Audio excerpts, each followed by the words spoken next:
Before the universe, there was darkness, and it has survived. On November 8th, Let us begin!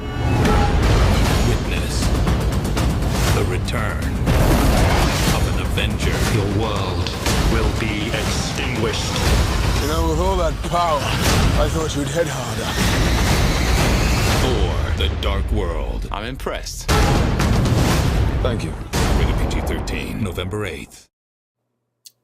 Hello, I'm the Universal Critic. I talk about whatever I want, whenever I want. In 2012, like the rest of the world, I was blown away by the release of Marvel's The Avengers, which was heralded as the apex of the comic book movie renaissance of the last 10 years. But if that is true, then after an apex there is inevitably a decline. Is that the case with the film I'm reviewing today, Thor the Dark World? Well, yes and no. What do I mean by that non-answer? I'll explain after I explain the plot. Set shortly after the Avengers, Thor the Dark World shows the title character, played by Chris Hemsworth, has returned to Asgard and is busy restoring peace throughout the 9 realms, which were sent into chaos due to the actions of Loki, played again by Tom Hiddleston, in the previous films. Soon after, an enemy the Asgardians thought long since dead re-emerges, one that threatens Thor's girlfriend Jane Foster, played again by Natalie Portman. Joined by his parents Odin and Frigga, played by Anthony Hopkins and Rene Russo, Thor and his allies are faced with a force that threatens the entire universe. As I implied earlier, this film is definitely a mixed bag, especially comparing it to the likes of The Avengers and to a lesser extent Iron Man 3.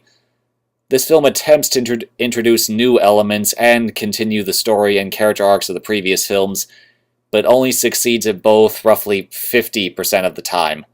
A good example of this is the film's comedy. Like The Avengers, the dialogue is chock full of witty banter, but in The Avengers it worked because the characters and situations were so well suited to the comedic banter. Here the banter scenes simply go on for far too long and don't really serve a whole lot of purpose outside of having banter just for the sake of having banter. The character who suffers most from this is Darcy, played again by Kat Dennings. Don't get me wrong, I really like Kat Dennings as a comedic actress, but they really overuse her. Another problem is that while the expansion of the stuff from the earlier films works rather well, most of the new stuff is just not very interesting. For example, the villain, played by Christopher Eccleston, not that you could tell. I mean, Eccleston is a great actor and the design of the character is actually pretty cool, but he just isn't really given a whole lot of depth, or even that much dialogue. That being said, there is still a lot to enjoy about this film. Aside from the villain, the characters are actually pretty good.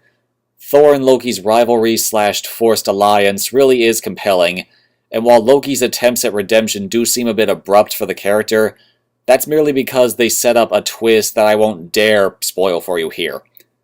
Thor and Jane's romance is also fairly believable, largely avoiding comedy and instead using serious drama, which is refreshing for a movie like this.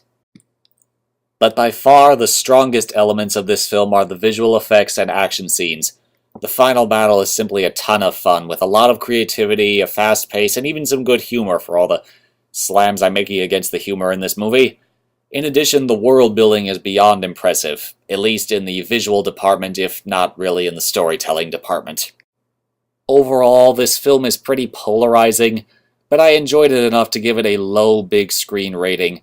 Before I go, make sure you stay for the after credits scene, as it sets up not only a future sequel to this film, but also the upcoming Guardians of the Galaxy movie.